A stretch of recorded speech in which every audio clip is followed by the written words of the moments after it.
Salut tout le monde, ici la folle pour un on the go. Je vous dis tout de suite, j'ai échappé de la croustade tantôt ici, fait que là, maintenant que vous le savez, je le sais, tout le monde le sait, on n'en parle plus. On the go, une réponse à Cactus Fée qui a fait une vidéo sur le syndrome de l'imposteur. Une très belle vidéo remplie d'informations qui explique bien le syndrome, puis qui avait même des données statistiques avec son monde autour d'elle. Puis ce que ça nous dit, c'est que peu importe quel stade d'expérience que tu peux avoir dans le domaine du jeu de rôle, souvent quand tu es maître, il y en a vraiment beaucoup qui conservent leur syndrome de l'imposteur. En gros, c'est ce que ça voulait dire. Certains ne l'ont pas du tout, certains l'auront toujours. Fait que il n'y a pas beaucoup de corrélation entre le niveau d'expérience et moi, ce que ça me parle, parce que moi aussi, je me sens souvent avoir le syndrome de l'imposteur quand que je fais quelque chose, et ce, depuis toujours, secondaire aussi. Puis je le sais que l'image que j'ai de moi quand j'étais, par exemple, plus jeune au secondaire, est biaisée quand je parle avec des gens avec qui j'ai été au secondaire ou même des professeurs que je rencontre depuis. J'avais pas l'impression d'être... Le reflet que j'avais sur les autres était pas celui que je croyais. Hey, la croustade était bonne, mais là, j'ai le goût de roter. C'est super chic. Bon. Ça étant dit, je crois que... Parce que dans la vidéo de Cactus Fée, ce que j'entendais aussi, c'était un petit peu du...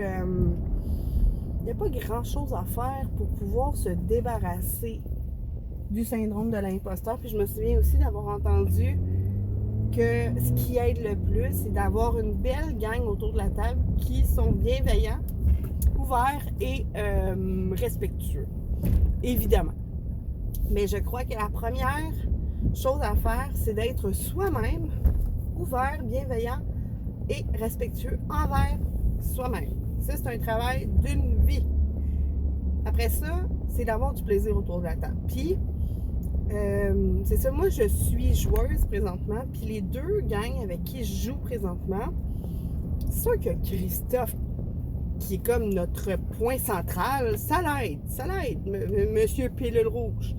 Mais c'est tellement des gangs avec qui je me sens vraiment bien. On est capable de niaiser, on est capable d'avoir du sérieux, on fait notre roleplay, on aime ça.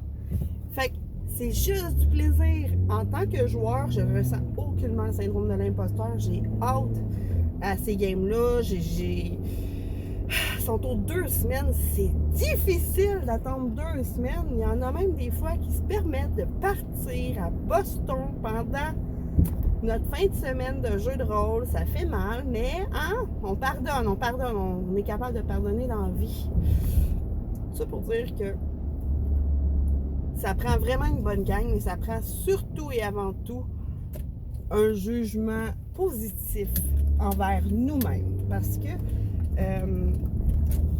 on est toujours beaucoup plus critique envers soi qu'envers les autres. Fait que c'est de relativiser ça. C'est de faire qu'est-ce que je dirais si la personne que je suis était ma meilleure amie. Comment j'interpréterais ses choix puis sa méthode de maîtriser une partie. Si c'était ma meilleure amie, est-ce que j'aurais du plaisir? Est-ce que j'en tirais profit de cette game-là avec des belles expériences? Voilà. Fait que aimez-vous comme vous aimez votre meilleur ami, critiquez-vous comme vous critiqueriez votre meilleur ami, c'est ça. Puis moi, je vous aime tous, vous êtes tous mon meilleur ami. Et sur ce, je vous souhaite une belle fin de semaine. Bisous!